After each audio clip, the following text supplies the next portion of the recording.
la colaboración para crear un futuro más próspero, sostenible y equitativo en nuestra región. Nace en 2007 como un think tank basado en Panamá, fundado por líderes con amplia trayectoria en el sector público, privado, sociedad civil, academia y organismos internacionales de la región. Desde el año 2023 se institucionaliza CLIT como una fundación sin fines de lucro, independiente y apartidaria que se nutre de la diversidad, trayectoria y experiencia de sus miembros. Nosotros hemos identificado en el tiempo que hay dos grandes maneras de impactar o apoyar en el desarrollo de las políticas públicas. Uno de ellos es a través de la parte, vamos a llamarle académica y de formación, y la otra es a través de la parte que le llamamos investigación, innovación y desarrollo. CLIT potencia su impacto trabajando en redes de colaboración y cooperación de la mano de prestigiosos aliados institucionales de alcance internacional, regional y local, brindando soluciones de gestión a los desafíos que presenta la gobernanza del siglo XXI. A través de la Escuela Internacional de Gobierno, brinda herramientas para fortalecer capacidades institucionales, formar a los servidores públicos y promover nuevos liderazgos que incidan públicamente en la innovación democrática. Estas son las herramientas que nosotros vamos a poner a disposición de la sociedad en materia de capacitación para buscar una gobernanza más eficiente, inclusive y adaptada a las demandas globales. Tenemos una hoja de ruta clara: impactar en la gobernanza de la región a través de la generación y promoción de políticas públicas innovadoras al servicio del ciudadano. La idea es que acortemos esa curva de aprendizaje y la gestión pública no solo esté dignificada, sino que sea con calidad, con eficacia y eficiencia. Al final de cuentas vamos a estar impactando a los ciudadanos, que eso es lo que queremos, ¿no? Una América Latina con competitividad económica, con equidad social y sostenibilidad ambiental.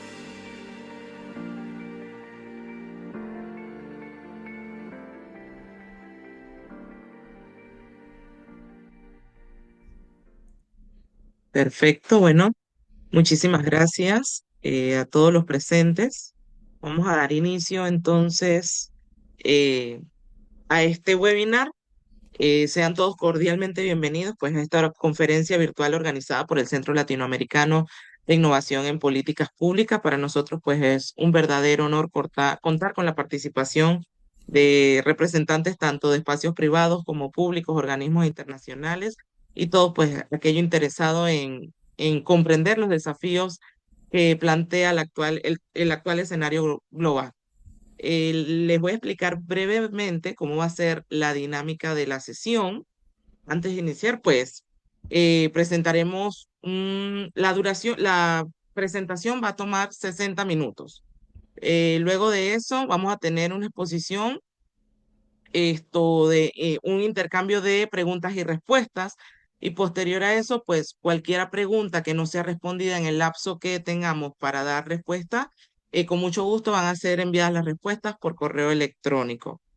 De igual manera, pues durante la sesión pueden ir escribiendo las preguntas en el chat sin ningún inconveniente. Dicho esto, vamos entonces a dar la apertura oficial con las palabras de bienvenida por nuestro presidente Diego Eleta, que creo que está acá ya. Sí. Don Diego, ya lo vi. Sí. Sí, buenas noches a todos. Eddie, buenas noches a ti. Muchas gracias a todos por participar el día de hoy. Creo que vamos a tener una exposición muy interesante sobre las tendencias globales. Creo que es un perfecto abrebocas a lo que va a ser nuestro foro más adelante. Y creo que va a generar una lista larga de preguntas y opiniones. Así que gracias a todos por participar nuevamente, Eddie, por compartir con nosotros tu ponencia y bienvenidos todos. Gracias. Claro que sí, muchísimas gracias, don Diego. Ahora brevemente le vamos a leer un poquito acerca de la bio de nuestro expositor el día de hoy. El doctor Eddie Tapiero, economista, magíster en economía por la Universidad Northwestern y licenciado en Economía por la Universidad de Pittsburgh, con especialización en geopolítica, inteligencia estratégica y comercio internacional. Ha asesorado a gobiernos y a organismos internacionales en política comercial, logística y desarrollo económico, participando en proyectos estratégicos en América, Asia y África. Consultor de instituciones como el BID y la OCDE, es autor del libro La Ruta de la Seda y Panamá y conferencista internacional en temas de geopolítica, seguridad económica y comercio global. Bienvenido, Magíster Eddie Papiero. Les debemos los controles. Muchas gracias. Muchas gracias. Gracias por la oportunidad nuevamente. Es un honor estar aquí. Gracias también por la invitación y por acompañarme. No quisiera tener, vamos a ver si estamos compartiendo. Sí, ya puede compartir. Ya. A ver. eh,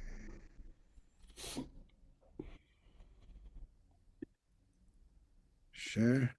¿Ahora sí? Sí. Ok, perfecto. Bueno, lo que vamos a hacer es que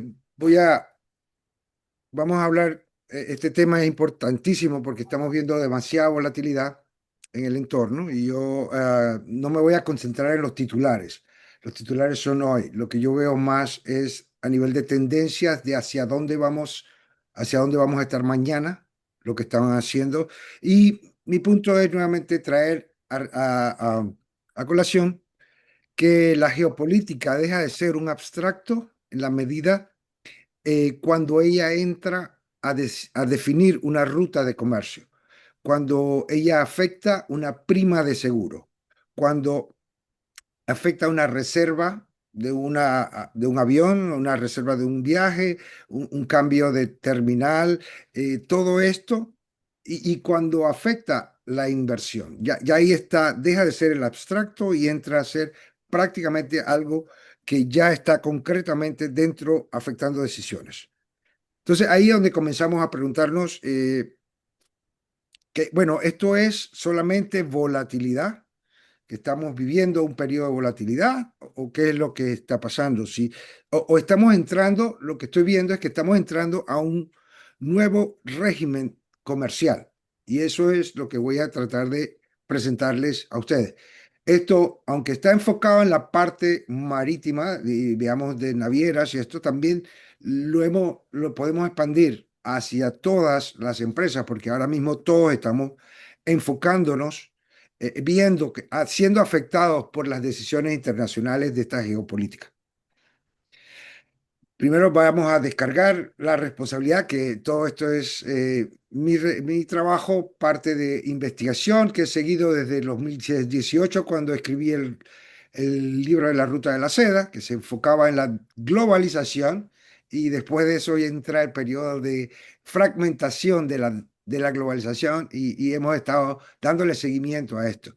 Y bueno, con esto lo comparto.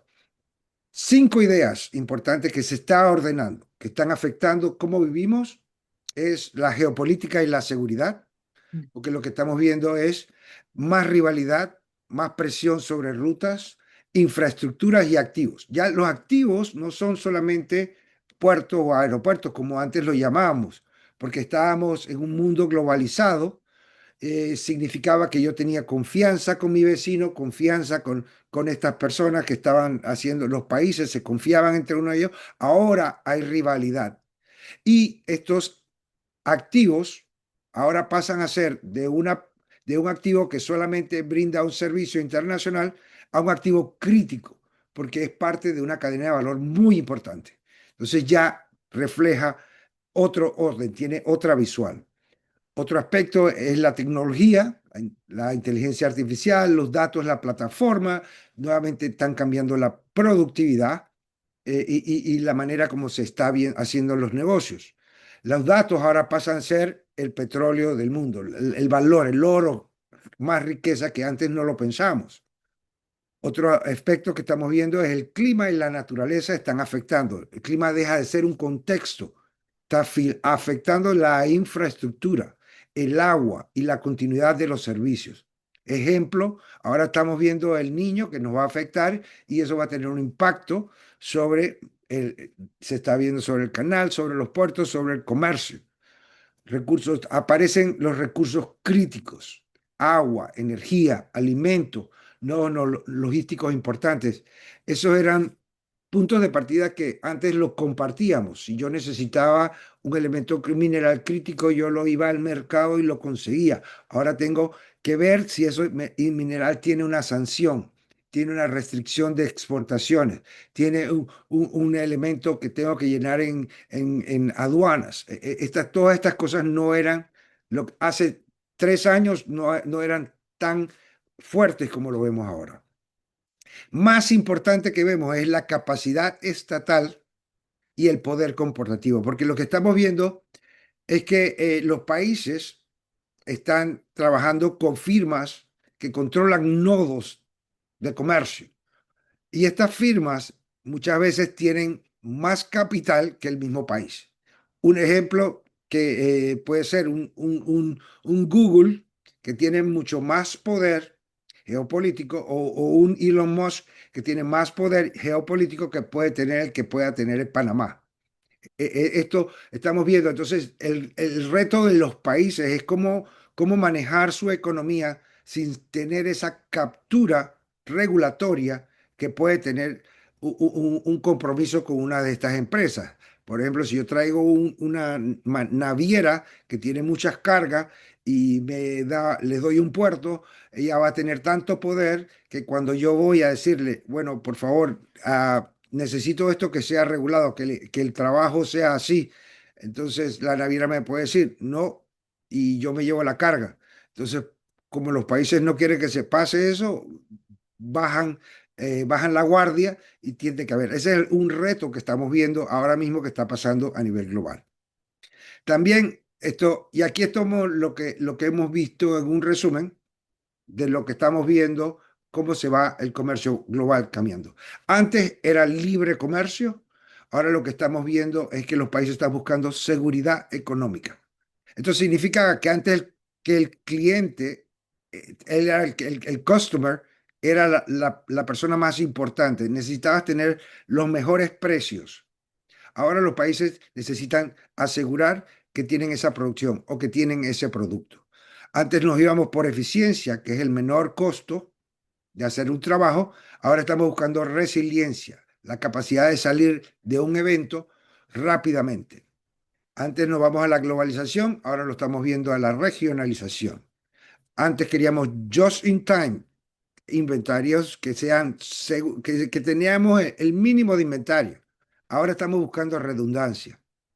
Antes buscamos la ruta más corta, ahora estamos buscando la ruta más confiable. Antes no estábamos por costo y ahora estamos viendo riesgo. Y todo esto está cambiando la manera con que se hace el negocio, los negocios.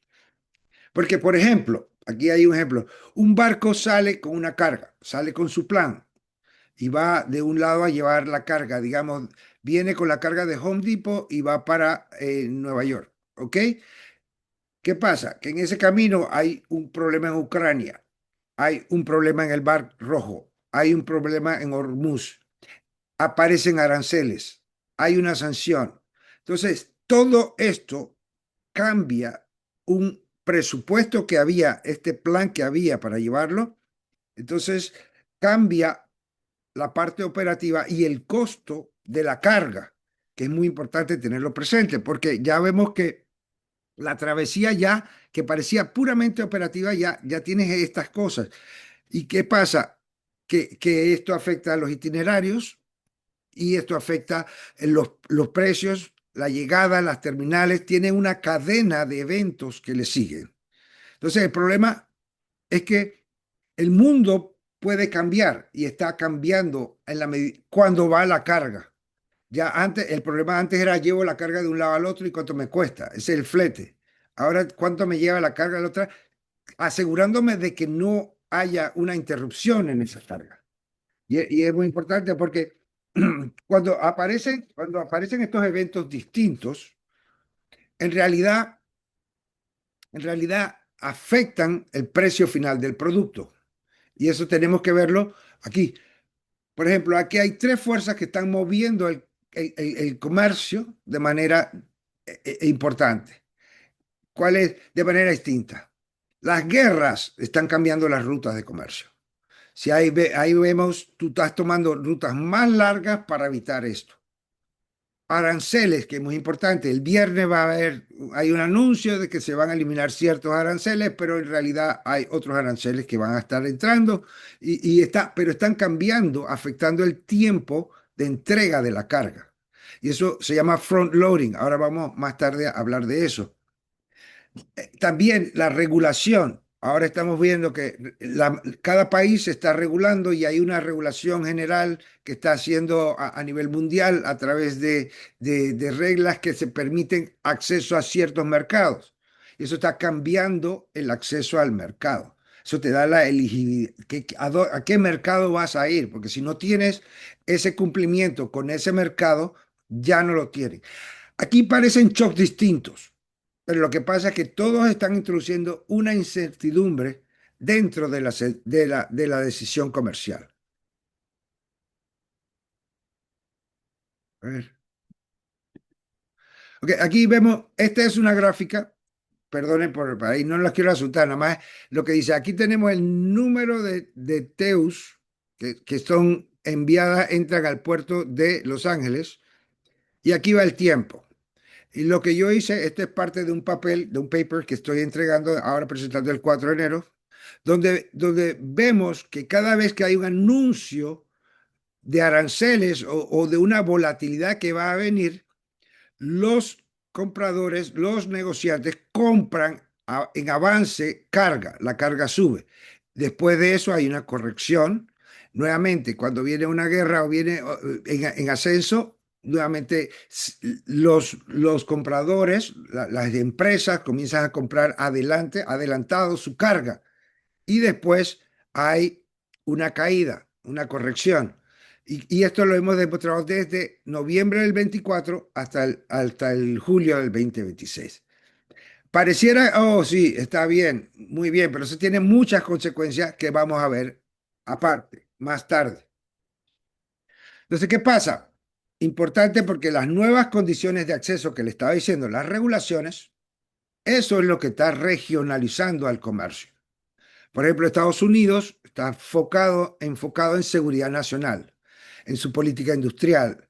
Ellos necesitan saber el origen de la carga, la tecnología, los proveedores estratégicos. Y así va avanzando. Su cadena tiene que ser bastante, está buscando que la cadena sea segura. Eso es importante para Panamá y las empresas de Panamá, porque con eso debemos tener presente que eso para hacer negocios en Estados Unidos vamos a tener eventualmente que tener esa cadena segura.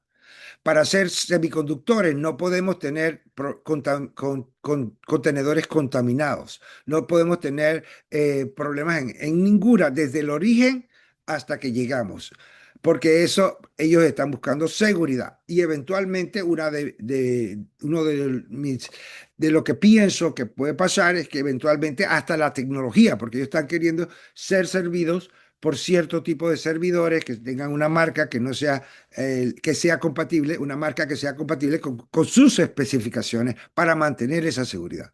En Europa vemos otra diferencia. Ellos están buscando compatibilidad regulatoria.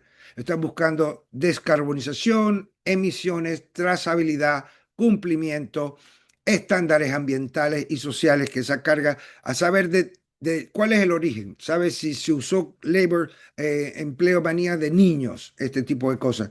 Entonces, para una empresa, ya una sola cadena de suministro no basta, porque antes tú podías con esa misma cadena servir a cualquier mercado. Ahora se están creando cadenas regionales. Para Estados Unidos va a tener que tener tus especificaciones para lidiar con Europa, otros para lidiar con Asia va a tener otro. Entonces aquí vemos regionalización no lo es solamente como acercarse al mercado, sino es ser compatible con el mercado que se quiere servir. Y esto, ¿cómo lo puedo ver? Bueno, la mejor manera de verlo, esta es una manera de regionalización que aquí vemos que Estados Unidos va a tener sus propios instrumentos y su manera de configurar. China también está buscando otro. Cada región va a tener sus maneras de regionalizarse y sus criterios. Y eso está afectando para una naviera qué tipo de buque hace, con qué combustible, con qué medidas de contención de carbonización, todo este tipo de cosas. Pero ¿cómo lo podemos ver más fuerte? Es la manera de mejor de verlo, de observarlo mejor, es ver dónde está haciendo el capital, dónde se está invirtiendo. Y lo que estamos viendo es que las navieras con los buques están invirtiendo en propulsión dual, en eficiencia energética y en flexibilidad de combustible. Todas estas incapacidades ahí. Esto me dice que ellos están pensando que el mundo que viene va a requerir algún otro combustible del que tenemos ahora. Buscar la eficiencia energética. Los puertos están buscando, invirtiendo en descarbonización, electrificación, tratando, viendo cómo trabajar en la infraestructura energética. Y redes marítimas, que hablaremos un poquito más tarde, están viendo que están invirtiendo en terminales, se están desarrollando corredores marítimos, los datos, la visibilidad de los datos, y control y coordinación. Entonces, aquí está la inversión. Esto es lo que nos está diciendo dónde está la industria creyendo, porque aquí es donde está la inversión. Entonces, ya esa no está comprando solamente capacidad, que era lo que compraban los barcos. Antes pensábamos en un buque, buque buscaba, tenías capacidad. Ahora ellos están buscando acceso, opciones y continuidad en el mercado. ¿Cómo lo estamos viendo? Hay tres estrategias marítimas que están cambiando. Nos vamos de eficiencia, que era el menor costo, a resiliencia. Resiliencia es salir rápidamente. ¿Por qué? Porque realmente lo que vemos es que usualmente la ruta de menor costo no es necesariamente la menos riesgosa, la menos resiliente. Entonces ya ahora tomará otra ruta que no será la más barata. Ahora, antes nos enfocamos en ver solamente el costo, que era igual al flete. Ya este cambio no, se está viendo que el flete no incluye otros costos que van en el transporte. Cuando recibíamos la factura, bueno, esta factura es solamente el flete, ese es el costo. No, pero ahora tenemos que ver las líneas de seguro, las líneas de cargos adicionales que vienen. Y hay que ver toda la exposición completa de esa carga. También vemos que la geografía, o sea, los lugares donde se trabajaba, es importante saber dónde se trabaja, pero también esa geografía se está transformando a confianza. ¿A qué me refiero con confianza? A que tú tienes que tener seguridad de que tu trabajo en en ese área, no va a ser afectado por otras cosas. Entonces, a mantener ese acceso y continuidad dentro de esa geografía. Si yo trabajo en el Medio Oriente, tengo que tener cumplimiento para verificar que no vaya a tener ningún problema. Entonces, todo esto es un nuevo elemento que está apareciendo en el comercio que estamos viendo hoy. ¿Y cómo lo vemos? Yo digo que es que la ecuación de transporte cambió, porque antes la ecuación, el costo final era el costo de producción, el costo de transporte y algo que yo llamo fricción, que son los cargos que hay para los border costs, los costos de frontera y otras cosas esa parte era chica antes. Eso estaba dominado por la producción y el transporte. Sin embargo, ahora vemos que la fricción ha aumentado. Y esa fricción ha aumentado, ¿por qué? Porque ahora hay más importante los valores del riesgo de seguro. Imagínense, el riesgo de seguro, la prima de seguro de Gormuz se fue por cada $1.000.000 de 0,1% a 1%. Y eso era por cada $1.000.000 de buque, o sea, del costo del buque. Que eso elevó la prima de manera gigantesca.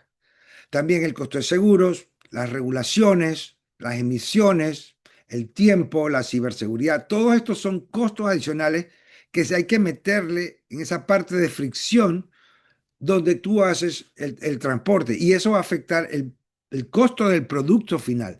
Ya no es solamente la mano de obra barata, puedes conseguir eso, pero si estos costos son más grandes, te pueden erosionar el margen que tú tienes. Entonces, la pregunta, como decía antes, no es solamente cuánto cuesta mover la carga, sino cuánto cuesta mantener ese flujo trabajando. Y aquí viene un poquito de los aranceles que estamos hablando. Ya el viernes lo van a eliminar y todo, en las noticias van a tomar eso, pero hay que ver esto, que cuando se anuncia que vienen los aranceles, la respuesta es que los compradores comienzan a adelantar la carga, comienzo a comprar antes para llegar, que es lo que ha pasado hasta aquí, hasta el viernes. ¿Ok? Llega, los inventarios se llenan tenemos más bodegas que llegan ahí. Pero ¿qué pasa después? Esa carga adelantada, hay una corrección como les mostraba en la gráfica, hay un vacío en el volumen. Y lo interesante de todo esto es que los recursos se sobrecargan durante este periodo. Cuando tienes 2 años cuando tienes 2 años de la carga al mismo lugar, ya tú puedes planificar que no hay problemas. Que puedes planificar cuántos son tus recursos, cuántas grúas necesitas y todo esto. ¿Qué sucede? Que ahora lo que vemos es que eso no se puede planificar, se te sobrecargan. Entonces está la pregunta, ¿compro más capacidad para esto o no? Porque no sabemos qué es lo que está pasando.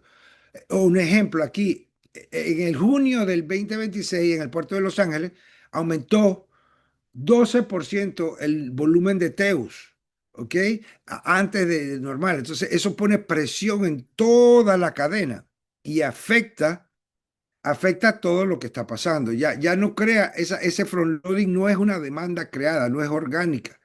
Eso solamente desplaza y congestiona las cajas en todos estos periodos. Pero bueno, sin tener más o menos, sin entrar en una parte financiera, veamos estas cosas. Cuando se rompe ese flujo por esos desvíos, por esos retrasos, tiene afectaciones en la venta, que tiene ventas canceladas, hay menor servicio, hay stockouts. En el margen, lo afectan porque tienes que pagar arancel, tienes que pagar más energías, seguros, un flete premium te afecta en el OPEX, porque tienes que tratar de acelerar las cosas, todo este cargo de nuevos elementos para compensar esa demanda te afecta el gasto operativo. Eventualmente tienes más inventario, más ciclo largo y tienes capital inmovilizado. Todo esto está cambiando el P&L, el profit and loss, la ganancia y la pérdida, que esto está confirmando. Es muy importante porque esto nos afecta tanto a la industria marítima como a cualquier industria o exportador de Panamá. Entonces, si cambia el flujo, es importante que si cambia el flujo, ya tenemos que cuando cambia la red que lo sostiene, porque ya tienes la naviera afecta a la terminal, afecta el puerto y la tierra y afecta a los datos. La ventaja ya no reside en una sola pieza, ¿ok? Que es importante porque ya no se puede. Antes, cada individuo podía trabajar normal. La naviera tenía sus problemas, la terminal, el puerto decidía. Ahora, ¿qué pasa? Ya estamos cambiando porque las navieras antes entendían que su margen estaba en el mar. Ellos llevaban la carga y ganaban su margen. ¿Qué sucede? Que cuando llegaban al puerto tenían que esperar y cuando esperaban perdían ese margen. Entonces las navieras han decidido comenzar a cambiar su arquitectura. ¿Qué pasa? Ellos están optimizando redes.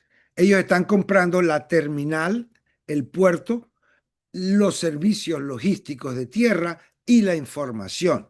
Ya una naviera es una integración vertical de todos esos servicios. Y eso es importante entenderlo porque tiene mucho poder sobre la capacidad. Ellas controlan su margen, esa volatilidad las ha llevado a integrarse verticalmente y con esto controlan su margen, pero a la misma vez tienen tienen un gran poder sobre la carga. Y es importante porque afecta a estas navieras, están con esto tratando de controlar el front loading. Porque como vemos, el front loading que crea es un ciclo artificial. Suben las reservas antes del deadline, la capacidad se tensiona, la red se congestiona, pero después ya tenemos este problema, que no hay carga. Entonces, esa volatilidad para controlarlo, necesitas tener este posicionamiento, necesitas tener una idea, el control sobre toda la red. Y aquí tenemos que ver por qué es importante los puertos. Porque los puertos ya vemos que esto para las navieras es una complicación y los puertos no solamente reciben el volumen, ellos reciben esta variabilidad que existe. Cuando tienes en el pico, vienes el patio, tienes más denso, más espera, más tiempo de espera, más empleo, más riesgo de congestión. Pero cuando pasa el deadline, ya estás vacío, tienes el volumen corregido, tienes capacidad ociosa, tienes el OPEX está afectado por los TEOs. Entonces, esto crea un elemento también de volatilidad y de preocupación, porque afecta los ingresos, afecta directamente los ingresos que tienen ellos. Entonces, aquí vemos que la geopolítica entonces está entrando por la puerta comercial. ¿A qué me refiero? A que si tienes una carga, puede afectarlo por las distancias, las cambias y las millas. La seguridad tiene que ver, afecta a los seguros, tripulación del buque. Los seguros tienen, nuevamente, cobertura y prima, las reglas, sanciones, todo esto afectan la ruta que se va a tomar. Y ya cuando decides la ruta está siendo afectada por la parte geopolítica, por la parte de regulación. Ya esto es parte del sistema operativo del comercio. Ya voy a coger la ruta más segura, no la más barata. Y esto está cambiando en la mentalidad del negocio, porque cuando yo comienzo a tomar estas decisiones así, yo creo una fábrica en otro lado, yo creo un doble abastecimiento en otro lado, yo tengo muchas otras cosas que me pueden, que me van a afectar. Y cuando yo hago esa planta, esa inversión, esa planta, eso divierte la carga y eso puede afectarnos. Así estamos. Entonces, ya la competencia no es de nodo a nodo, de puerto a puerto. Ahora estamos viendo que están compitiendo ecosistemas completos. El nodo que tiene el puerto, terminal y servicios. Como corredor, la gente está trabajando en corredores marítimos, que está afectando mar, tierra y mercado. Y también como plataforma, infraestructuras, reglas y datos. Ejemplo, Panamá es una plataforma logística, provee servicios logísticos, eficiente. Sin embargo, pero nosotros no producimos.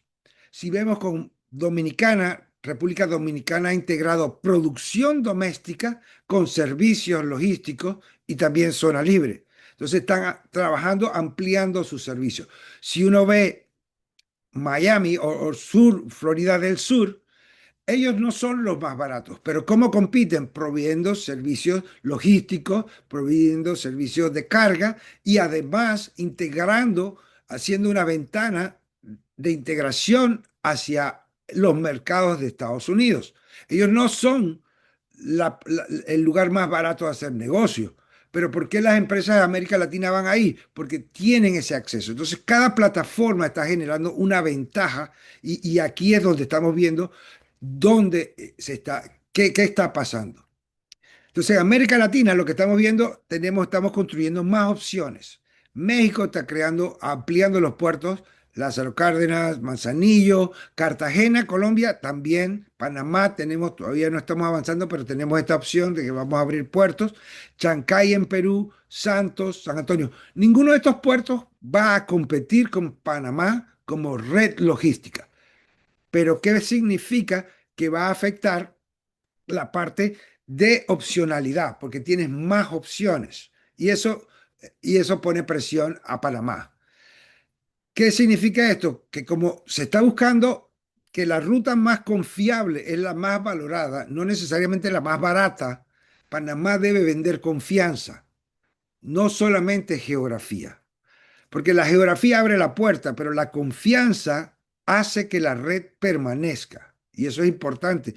¿Y eso cómo se hace? Con reglas previsibles, continuidad, neutralidad, seguridad, cumplimiento, institucionalidad. Que el mundo sea seguro, que en Panamá se hace un negocio seguro e institucional, que se respetan las leyes y todas estas cosas. Eso es lo que le da confianza a Panamá. Ya no vendemos distancia, ya estamos vendiendo confianza. Ese es el producto que debemos vender como panameños. Entonces, vamos a vender reduciendo fricción, fricciones en las operaciones, fricciones en el comercio, fricciones en las redes y en las regulaciones. Cada fricción eliminada devuelve tiempo para las empresas, para el capital y le devuelve certidumbre al cliente, que es lo que estamos buscando. Entonces, importante que así, que ver ahora las decisiones que vienen los puertos. Los puertos deben permanecer libres para servir a todas las redes, no solamente a una red. ¿Qué pasa si un puerto es controlado por una naviera? Las otras navieras no van, excepcionan. Entonces, la neutralidad que brinda Panamá, ese acceso que hay, se pierde, porque ya vas a estar controlado por dos o tres navieras que pueden hacer. ¿Cuál es la opción? Que cada naviera tenga parte, pero no el 100% bueno, esa es mi opinión, no el 100% de los puertos. Esto es importante porque ahora vienen estas nuevas licitaciones y hay que tenerlo pendiente, entender que el darle a 100% de control a una sola naviera también pierde eso que le decía, la gobernabilidad, uno puede tener capacidad de gobernanza y también puede perder la neutralidad de Panamá. Cuando hubo el problema de Hutchinson, si vimos nuestra carga, nosotros no perdimos carga. ¿Por qué? Porque la carga se movió internamente entre los puertos de Panamá. La carga de Balboa y de Cristóbal entraron a Manzanillo, a CCT, acá, y entraron allí. Entonces se mantuvo la carga y eso es porque había opcionalidad y neutralidad. Si no hay eso, entonces perdemos nuestra capacidad de ofrecer confianza y opcionalidad ante los otros. Entonces debemos convertir la agenda, medir la fricción, coordinar con el clúster, proteger el acceso y cumplir esa promesa.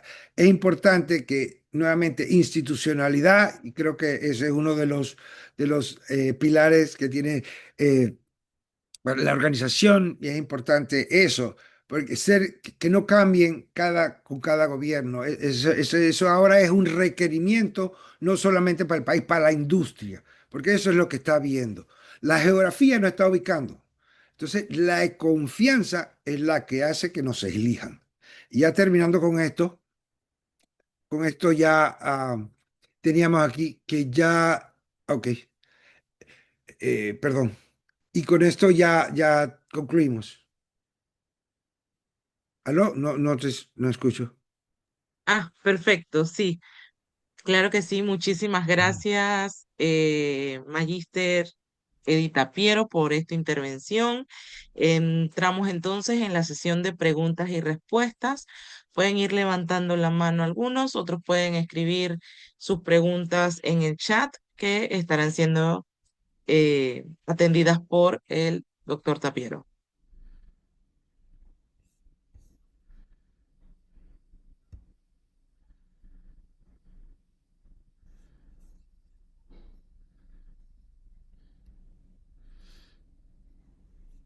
Nos ha dejado a todos realmente impactados, doctor. Este, acá está el doctor Levanta Irving. la mano el señor Irving Holman. Claro que sí, puede abrir su micrófono. Gracias. Eddie, la verdad que nos has ilustrado muy bien en esta cadena de valor y todo lo que incide en ella para como empresarios y también quienes vemos políticas públicas, tomar estas consideraciones, entender todo el sistema qué implica. Y el comentario que quería Se, hacer se escucha muy mal. relacionado a la presentación es que es un tema que hemos tratado en el... ¿Se escucha? Sí. Ahora, Entrecortado. ok. ¿Ahora qué tal? Que me estoy Mejor, moviendo. Ahora mejor. mejor. Ok. Déjame ver si puedo poner la cámara también, para que estoy presente. Ok. Am, Uno de los aspectos que tiene que ver con Panamá, que esperábamos que iba a resolver nuestra productividad, el sector logístico, sobre todo con el movimiento de carga entre puertos y su destino final, no estamos hablando de transbordo, eh, pero que esto puede incidir en rutas hacia Centroamérica y sobre todo ahora que estamos hablando de semiconductores y todo lo demás. Tenía que ver que cuando se establecieron los corredores, las mulas, ahora en vez de hacer un solo viaje por la transísmica, podían aumentar su productividad. Eh, y un tema que hemos estado estudiando en el CNC, en el Centro Nacional de Competitividad, es que eso no ocurrió.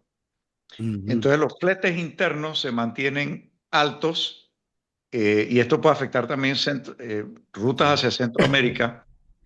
Y la razón que lo explica es que a pesar de que pudimos aumentar la productividad de una mula, de hacer un solo viaje, a irnos a 2.5 viajes por día, es la burocracia interna relacionada con los puertos y las autoridades para el movimiento de mercancía. Y es algo que no se ha resuelto y que inclusive de las cámaras uno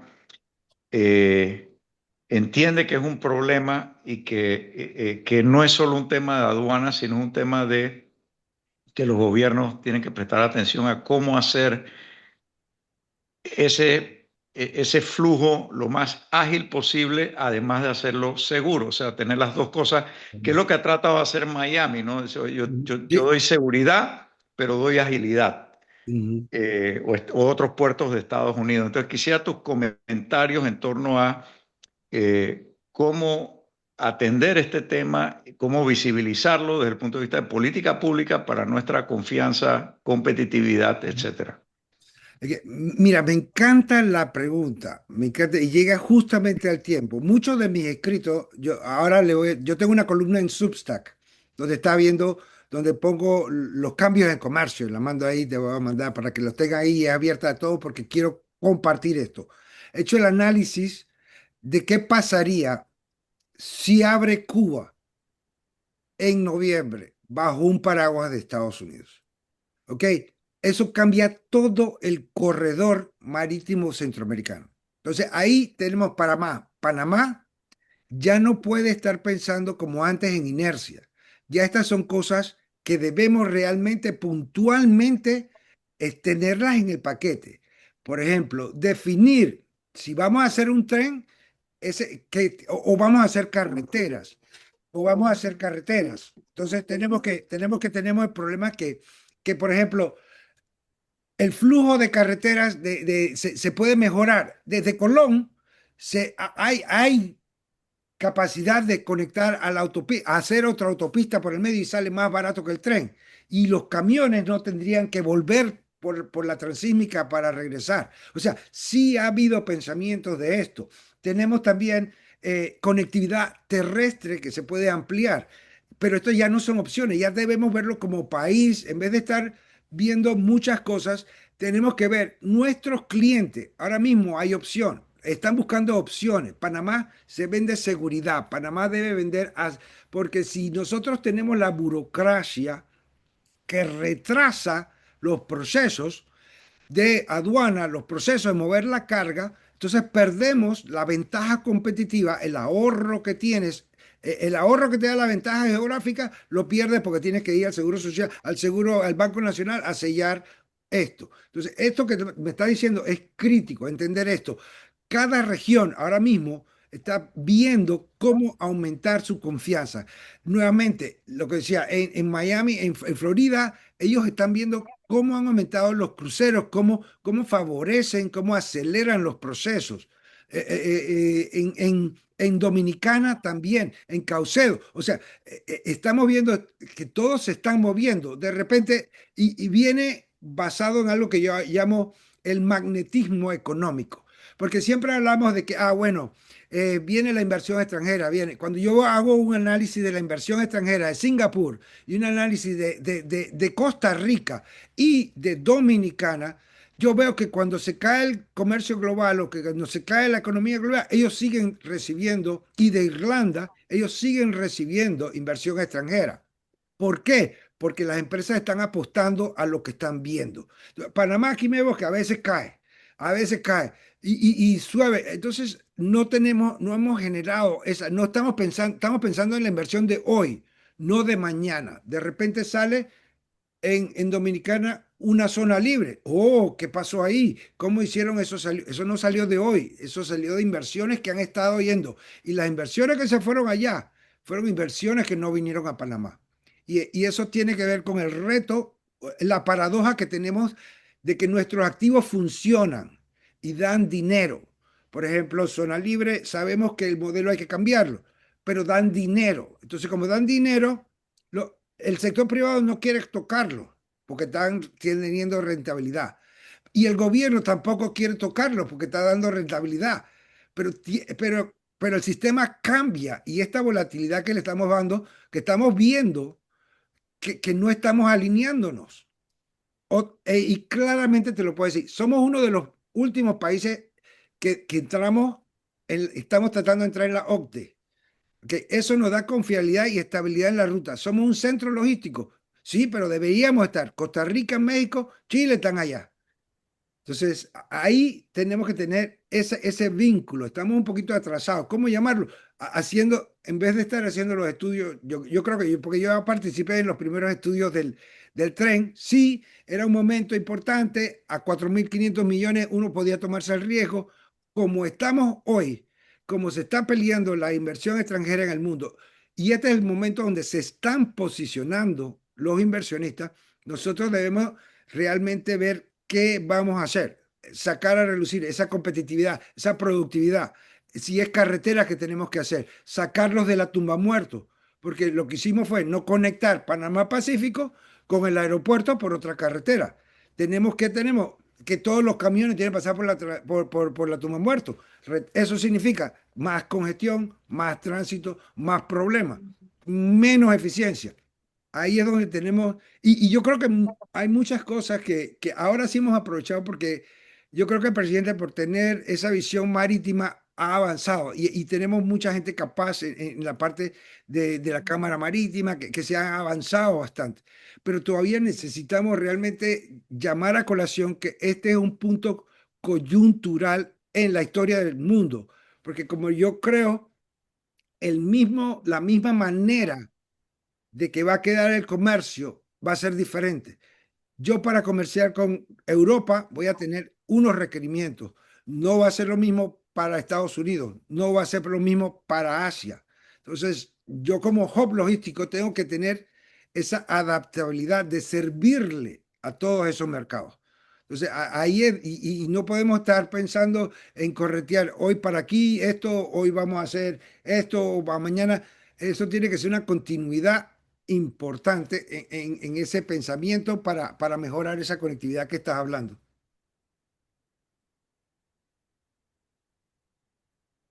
Otra pregunta. Perfecto. Por el momento, otra pregunta. Nadie más ha escrito en el chat. ¿Alguien más que quiera hacer alguna otra consulta? Más que consulta, un comentario. Yo creo que yo veo esto como una gran oportunidad. En verdad, Panamá tiene mucho que debe hacer para sacarle ventaja, pero la simple posición, vamos a llamarle más que geográfica, geopolítica vis a vis el Medio Oriente, Ujú. en este momento nos está dando una oportunidad competitiva debido a la confiabilidad que se genera y esto es un tema de pura suerte, dado que estamos en una zona que no es de conflicto, donde no tenemos problemas religiosos y geopolíticos con nuestros vecinos, y que eso automáticamente, comparado con el canal de Suez, con el estrecho de Hormuz, o sea, todo el riesgo percibido de Medio Oriente del lado de acá es muchísimo más bajo. Entonces, creo que eso es una oportunidad grande que, sumado a lo que ya has mencionado, Eddie, de las inversiones y más que inversiones, porque muchas de las cosas no requieren mucha plata, requieren un poquito de lo que le llaman en inglés will, el deseo de hacer. Exacto. Eh, y eso creo que esa combinación de factores nos da una gran oportunidad si la tomamos, ¿no? Así que lo digo como un comentario positivo en coyuntural donde estamos, que no son todos retos, sino que son varias oportunidades también. Sí, tenemos mango bajito, sí, correcto. Yo estoy de acuerdo y me encanta porque estamos viéndolo así. Eh, y son mangos bajitos que podemos tomar, porque si fuera, ya nos pasó, ya nos pasó en la ampliación del canal. Teníamos todos los planes, todas las cosas, no se hizo nada y llegó Cartagena, sale por allá y otros países se beneficiaron de nosotros. Entonces, ahí tenemos que ver que es como dice, esa voluntad, ese trabajo de echar para adelante, yo creo que, porque no es tan difícil. Ok, por acá nos escribe Martín Vergara. En sus análisis sobre el nearshoring y Ujú. la reconfiguración de las rutas, ¿me ayudas con el mute, Alison? Y la reconfiguración de las rutas comerciales globales frente a tensiones entre potencias, hemos visto reordenamientos en el comercio contenerizado. Mi Ujú. pregunta es, ¿qué impacto anticipa que tendrá este proceso de desorganización y fragmentación global en la Ujú. logística de la pesca industrial, particularmente en el suministro de combustible, el acceso a astilleros y la comercialización de productos del mar hacia los grandes mercados de consumo? Excelente pregunta, excelente. Y mira, me encanta porque es algo que le estaba dando seguimiento. Ciertamente, y he escrito sobre eso, que ciertamente el nearshoring no está avanzando a la velocidad con que vemos los titulares en los periódicos. Los periódicos, sí que viene el nearshoring que se va a cambiar. No, no está pasando así. El nearshoring que estamos viendo, sí hay cierta producción, ha sido selectivo, que se está moviendo a México, se ha movido en farmacéuticos, productos farmacéuticos y tecnológicos a República Dominicana y a otros productos tecnológicos en medical devices y esto que está fortaleciendo la industria de Costa Rica y ciertos, o sea que esto está siendo segmentado. No va a ser que ahora lo que estamos viendo es que no hay una avalancha de que todo se está llegando hacia América Latina en el nearshoring. Sí está haciendo algo más selectivo y cada país está avanzando en potenciando lo que tiene.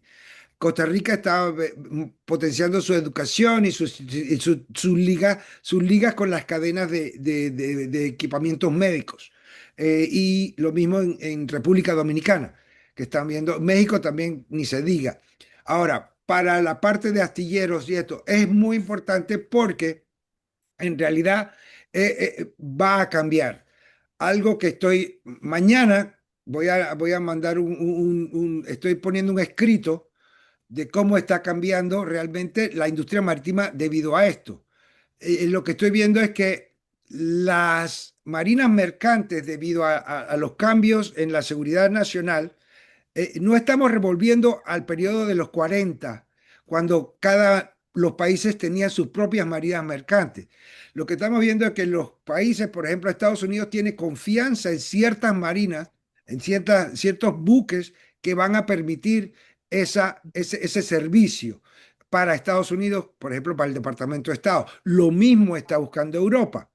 Entonces, ¿qué te permite eso? Que va a haber un mercado más regionalizado más cerca y aquí están los servicios si son servicios marítimos para buques, para astilleros, para reparaciones marítimas, eso lo debemos potenciar y ahí eso es lo que deberíamos estar ligando con Estados Unidos, que es uno de los clientes más principales, que podamos nosotros servir esos buques.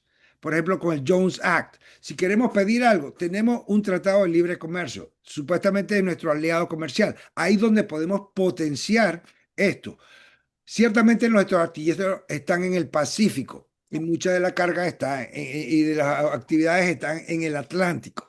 Esa es otra cosa, pero sí lo podemos hacer. Yo creo que va a haber un potencial en la medida que este tipo de reparaciones se den, se necesitan de estos servicios y recuerda que va a ser definido por tu adaptabilidad al mercado porque Estados Unidos va a tener ciertos lineamientos que hay que cumplirlos. La zona libre ya no va a poder, para vender va a tener que tener ciertas regulaciones para ser específicos. Si es para Europa, tiene que tener la trazabilidad de que ese producto no tuvo un niño envuelto en su producción. Y cuánto carbono produjo. Eso no lo va a pedir Estados Unidos, pero para eso tenemos requerimientos. El costo de nosotros, el costo del comercio, el costo va a ser más alto. No va a ser eso, como le decía, al buscar seguridad económica, ya el cliente no es el que tiene el precio más barato. Va a tener un precio más caro. Todo esto va a encarecer el comercio, pero sí va a ser selectivo y ahí Panamá tiene muchas oportunidades que aprovechar.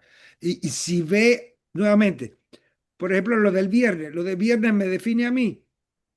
Sí, no hay que verlo como una parte aduanera. Sí, los aranceles van a irse, unos van a entrar.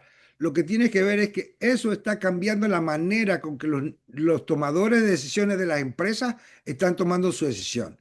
Voy a buscar un proveedor en otro lado. Voy a tener China Plus One. Voy a tener otro proveedor acá. Entonces, nosotros podríamos ser la base de fundamento con una política industrial que vengan y que producemos aquí. Si lo está haciendo Estados Unidos, aquí lo podemos hacer también.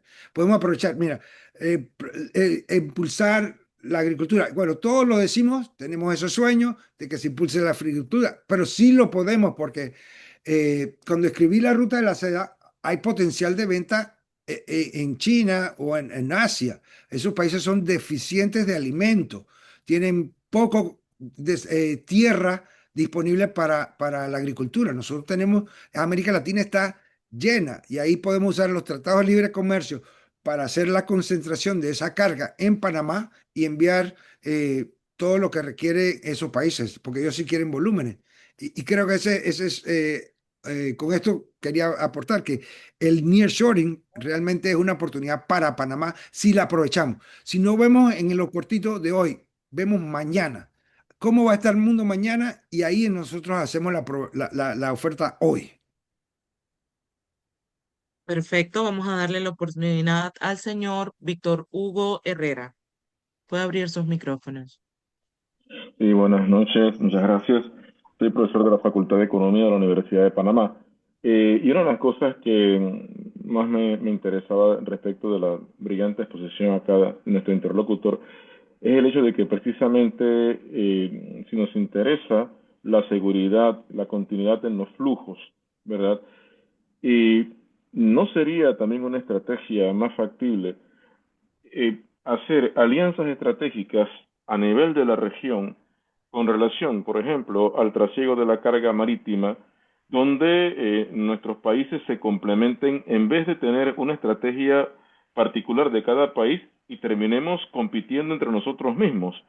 ¿Qué opina usted respecto a esto? O sea, de tener alianzas estratégicas precisamente para garantizar la seguridad y la continuidad de los flujos, como usted bien habla, ¿verdad?, en términos de la cadena de valor, en vez de competir entre países con estrategias muchas veces disímiles. Muchas gracias.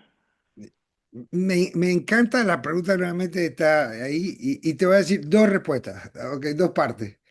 América Latina, en Asia, el flujo de comercio intrarregional es 65%. Eso significa que entre Corea, China, Japón, todo, ellos se complementan. Ellos Uno hace un chip, el otro lo mete en el celular, el otro lo mete en la computadora, el otro lo pinta y el otro lo vende. En América Latina estamos en 45, según el BID. Nuestro comercio intrarregional es todo escaso. ¿Y por qué? Porque yo compito con la piña de Costa Rica, saco la naranja y voy a competir con la naranja de Chile. O sea, no tenemos esa integración. Ciertamente es algo que nos podría potenciar en el comercio. Y es lo que estamos, en vez de una iniciativa, en vez de nosotros tratar de buscar ser los proveedores de semiconductores, integrarnos con Costa Rica para trabajar en los semiconductores como plataforma. Eso nos podría dar una ventaja. Sin embargo, lo que está pasando ahora, y es muy importante tener presente, que eso de las alianzas estratégicas es muy bueno, pero la mentalidad del mundo en el nivel geopolítico lo está llevando a un mundo realista. Y en un mundo realista es el mundo de Estados Unidos. Todos los beneficios son para mí únicamente. Ya yo no confío en mi vecino. Y eso es algo que hay que debatirlo y tener una idea de qué voy a hacer. Porque en realidad, que lo que pasó en el COVID fue que todas las mascarillas, llegó el COVID, todas las mascarillas estaban en otro país y todos los países cerraron. La medicina estaba en otro país y los países comenzaron, y eso creó la preocupación de que yo tengo que tener mi abastecimiento personal a nivel de país, creando esa desconfianza. Ciertamente la integración americana, latinoamericana sería fantástica llevada a cabo en esos efectos, y creo que podría ser. Sin embargo, requiere nuevamente un esfuerzo. Panamá lo era. Panamá era la fuerza integradora. Acuérdense, cuando había los problemas en Centroamérica, nosotros éramos mediadores, unificadores, teníamos la idea y ayudamos a avanzar a todo. Ahora es un poquito más difícil, pero creo que sí se puede hacer. Entonces, las respuestas son, una, tener presente que el nuevo mundo es realista y por eso, por ejemplo, cuando uno va a negociar con Estados Unidos, debe saber que no es como antes, yo te doy esto y tú me das esto, y yo te doy esto y no te voy a dar más nada. Entonces, me quedo sin nada, posiblemente. Y ahí eso es lo que tenemos que aprovechar. Y a ver, pero sí hay oportunidades que podemos explotar como país. Perfecto, muchísimas gracias. Entonces, continuamos con la siguiente pregunta. Fernando Gitans, ¿con qué tiempo se cuenta para entender, regular y adecuar las acciones necesarias ante el cambio que es real? Ya no tenemos tiempo y eso es sumamente, y es lo que quiere atraer a colación es esto. Si abre Cuba, yo sé, me van a decir, no, pero es que el puerto de Mariel no es un problema, que todas estas cosas que necesita infraestructura. ¿Qué es el puerto de Mariel bajo un paraguas de Estados Unidos? Es una opción con espacio, con nuevas reglas que yo puedo, con el espacio que no hay en los otros puertos de América Latina. Aquí, ¿porque estamos viendo? Hay necesidad de espacio. Las navieras están buscando dónde tener un puerto para tener espacio. Que le dan allá. Entonces, ¿qué pasa? Van y compran. Quizás no se van no se van a ir de Panamá, pero van a meter 10 millones, 20 millones de dólares en Cuba. Entonces van a hacer eso. ¿Y qué pasa? Esos 20 millones debieron haber venido para Panamá, pero se fueron para allá. Entonces ahí estamos perdiendo, algo que no vemos, estamos perdiendo innecesariamente. Segundo, ahora vienen los puertos. Ahora que después ya tenemos 14 meses, faltan 14 meses para que se acaben los contratos opcionales en Cristóbal Balboa y que entren a licitación. Para poder que eso sea regulado correctamente, tienes que cambiar la ley de la AMP para darle la capacidad de hacer lo administrativo que requiere, porque la ley actual no le permite hacer varias cosas administrativas.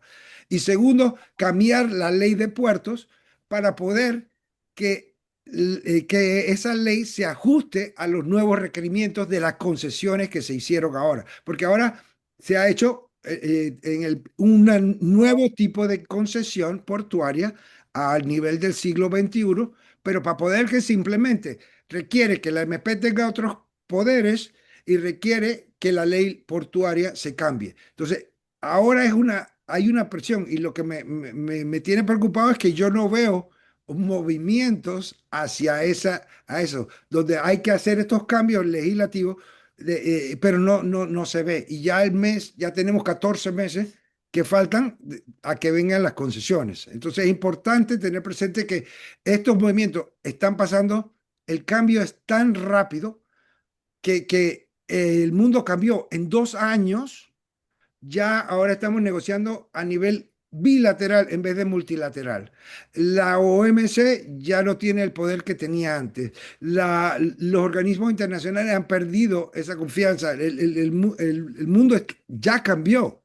Entonces, debido a que es rápido, yo digo que tenemos que, eso es como emergencia, medidas de emergencia, de tomarlas lo más rápido posible. Perfecto, muchísimas gracias. Vamos a leer 3 preguntas más. Entre ellas, Guillermo Salazar. Muy buena presentación. ¿Nos puede decir algo sobre el canal seco en Panamá? Ay, excelente. Guillermo, esa es una opción que don Guillermo está ahí, gusto de verlo ahí. Eh, Fue uno de los líderes que ayudó a impulsar eso. En realidad, esa es una de las opciones, porque recuerde que el canal seco no es solamente que haya una carretera. Eso realmente tuvo la ley que trabajó el don Guillermo a hacerla también, porque eso requiere un custodio de aduana. Es un movimiento de mercancía entre recintos. Entonces, ¿qué pasa? Panamá tiene la oportunidad, en vez de estar viendo a través, porque a través, ese ferrocarril a través, va a ser muy difícil que alguien deje carga en Costa Rica para que la monten en un tren y que la vengan para acá. Y según tengo estimado, los subsidios para las personas y para la carga van a ser bastante altos. Entonces, ¿qué pasa? Los canales secos son importantes y lo podemos ahora mismo con el niño, eso da más opcionalidad. El ferrocarril de México ya probó que no está siendo eficiente, que le está yendo mal en su manera, aunque su modelo de negocio está basado en carga interna, no en competir con Panamá. El servicio multimodal es más caro. Ah, aquí se había pensado en trabajar en el canal seco de Agua Dulce hasta Icacal, creo que era que me había dicho don Guillermo, y también otro acá en Puerto Barú, creo que lo están haciendo, en Barú, que se puede hacer en Costa Rica. Todo esto son opcionalidades que especialmente ahora que viene, por ejemplo, ahora que viene el Super Niño, que están pensando que va a ser más seco que el 97, eso le daría una opción gigantesca al país. Y sería más fácil, luego que estuvieran trabajando los corredores, integrarlos con un tren vertical. Y es porque esos sí serían operativos y esos sí serían rentables. Por ejemplo, durante el Canal Seco, que algo que está impulsando Guillermo era la parte esa de que las navieras como NYK y Wallenius pudieran dejar carros en un lado de Panamá y usar el Alberto Mota, donde tener centros para darle valor a esos carros y después subirlos. Y aquí la nueva ley lo que hizo fue que permitió ahora el uso de camiones mariposa, permitió que usó un modelo de trasiego en vez de transbordo para hacerlo. Creo que estas opciones no tenemos que descartarlas. Es más, tenemos que ver si esas son las que debemos potenciar antes de potenciar otras opciones como que dejen el país endeudado. Porque lo que le digo es esto, ahora mismo la pelea por la inversión extranjera es muy grande, muy alta, y cualquier cosa nos puede afectar. Gracias, don Guillermo, por la pregunta. Claro que sí. A continuación, Glema Chirinos hizo un comentario. Puntos muy importantes como la institucionalidad y la burocracia. Tenemos que trabajar en conjunto para poder crear esta confianza para los inversionistas extranjeros. Gracias por mencionar y tratar de fortalecer esos puntos. La siguiente pregunta sería, ¿cómo Panamá puede aprovechar el concepto de Blue Ocean utilizando su posición geográfica? Ok, con el Blue Ocean, la economía, tenemos nuestro mar, nuestra posición marítima, yo creo que de mar es más grande que la terrestre. si los calculamos así más o menos. Y creo que ahí podemos, esto es la parte donde el mundo, como le decía, si yo veo la inversión y la inversión es mi predictor de hacia dónde está el mundo yendo mañana, yo estoy viendo la economía azul importante en muchos países. El desarrollo de este tipo de actividades marítimas en toda la región que son sostenibles y que permiten a los países mantenerse el tiempo. Panamá es carbono negativo, o sea, esa es una ventaja que tenemos que aprovechar. Eso para el día hoy quizás no lo valoramos tanto, pero yo le digo, en 5 años, cuando estos regímenes de restricción entren y que sea bastante determinante de dónde vienes, qué lo produjo, cuánto carbono emitiste, hacer un producto en Panamá será más competitivo que en otros lados. No perder eso. Esa es una ventaja que no tiene idea. La adaptabilidad de esa cadena, de esa posición que tenemos, no solamente la posición geográfica, sino esta posición de ser carbono negativo va a ser, yo creo que vino la Unión Europea y dio como 70 millones por está pensando o está dando 70 millones por haber cuidado los bosques. Eso es ahora. En 5 años, cuando el agua sea más restringida, cuando las guerras de agua que ya se están viendo, cuando estos elementos de carbono son más valiosos, eso es tener un tesoro que tenemos que aprovechar. Perfecto. Última pregunta entonces por Alfredo Giroy. La sumatoria de las ventajas logísticas con más de los aranceles privilegiados que hoy tiene Panamá generan un buen escenario para la transformación con agregado de valor en las zonas francas de Panamá. ¿Prevé el MISI aumentar sus negociaciones internacionales para aumentar mercados que fomenten estos procesos de transformación en las zonas francas panameñas, agregando valor al local según cada convenio firmado? Bueno, ahora mismo yo no tengo tanto conocimiento sobre la actividad del MISI, pero sí pienso que nuevamente es una gran oportunidad. Es una gran oportunidad para Panamá. Nuevamente lo digo, estamos en un mundo coyuntural. El tenemos que cambiar el pensamiento desde hace 2 años para atrás, porque crecimos en globalización. Ahora tenemos que ver que va a haber más oportunidades y no tiene que ser el más barato, tiene que ser el más confiable, el más confiable, el que yo sé que tú estás ahí, tú estás seguro, carga segura. Nuevamente le lo digo, voy a Miami a hacer negocio, porque no porque es el lugar más barato, es porque ahí yo tengo seguridad, que yo me conecto con un contador, con un abogado y no voy a tener ningún problema.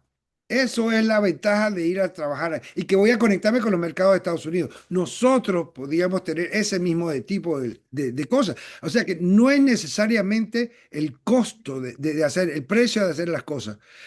Ahí no necesariamente lo más barato es lo que vas a coger. Ya estás cogiendo lo más seguro, lo que vas a tener. Y nosotros estamos tan alineados con Estados Unidos, con los mercados de Estados Unidos. Estamos tan alineados con Europa. Tenemos bastante confiabilidad. Y ahí es lo que no debemos descartar, decir que está, obviarlo. Bueno, ahí está, ahí está. Darlo por dado. Tenemos que cuidarlo y fortalecerlo. Nuestros procesos, reducir fricciones.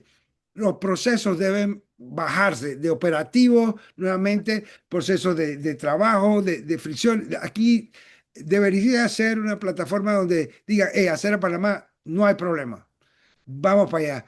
Y eso es lo que queremos. Ahora, sí se han bajado los niveles de inversión, pero no como lo habían marcado las Naciones Unidas, porque yo hice el análisis hace como una semana y lo que había pasado era una transacción bancaria que había afectado nuestras redes. Pero sí hemos crecido, la gente todavía cree en Panamá, la gente cree en Panamá y lo ve y quiere apostar a Panamá.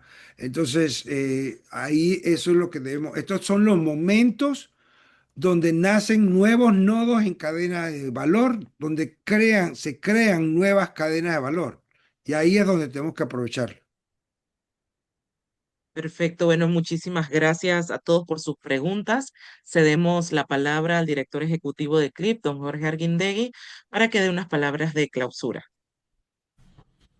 Bueno, ante todo agradecer al doctor Eddie Tapiero por su ponencia excelente, brillante ponencia. Veo que ha animado mucho a la asistencia. Hemos tenido una concurrencia de más de 100 invitados asistentes este, a, a su conferencia, a su charla. Creo que es un tema preparatorio para el foro de CLIP Forum 2026, que va a tratar justamente sobre la geopolítica global emergente, impacto y desafíos para América Latina y oportunidades. Creo que este es un excelente tema que va a abordarse entonces durante nuestro foro, a los cuales están invitados. Esperemos que se puedan anotar, que puedan estar presentes y acompañarnos. Es una jornada el 15 de octubre en el Parlatino, una jornada que empieza a las 8 de la mañana y termina a las 5:30, 6 de la tarde con ponentes, speaker internacionales, locales y vamos a dar una mirada global sobre el nuevo marco geopolítico referenciado en temas de seguridad, en temas de clima, en temas de la lucha contra el crimen organizado, el tema de el tema humano, cómo impacta esto en la parte humana, cómo impacta esto en el tema del clima, los flujos migratorios, en fin, todo aquello que tenga que ver con el nuevo orden que nos está imponiendo la geopolítica emergente en el mundo que vivimos. Así que agradecerles, reitero, a todos los presentes, algunos amigos que están acá, como que hacía tiempo que no veía también, me alegro mucho. Doctor, está por supuesto que las puertas de CLIP están abiertas, esta es su casa, y nada más que agradecerle nuevamente por por esta ponencia tan brillante, ¿eh? Y gracias por Claro todo. que sí. No sé si don Diego, Muchísimas gracias. si el presidente, Bueno, si el presidente quiere decir, ¿tiene alguna palabra? Diego, sí. No, solo sumarme a tus agradecimientos y a la invitación al resto de los participantes hoy para que nos acompañes en el foro y nuevamente gracias por asistir. claro Muy que bien. sí. Agradecemos entonces, puedan encender las cámaras para una fotito para las redes. Todos los que puedan encender las cámaras, por favor, se los agradecemos. Y recuerden, por favor, responder la encuesta que enviamos en el chat para conocer la experiencia que han tenido en esta ponencia. Perfecto. Ok. Voy entonces a tomar la primera foto. Sonrían porque no sabemos quiénes están, así que vamos a sonreír. 1, 2, 3. Permítanme un segundo. Excelente. Vamos con la segunda foto. Son 4 fotos para que sepan. 1, 2, 3.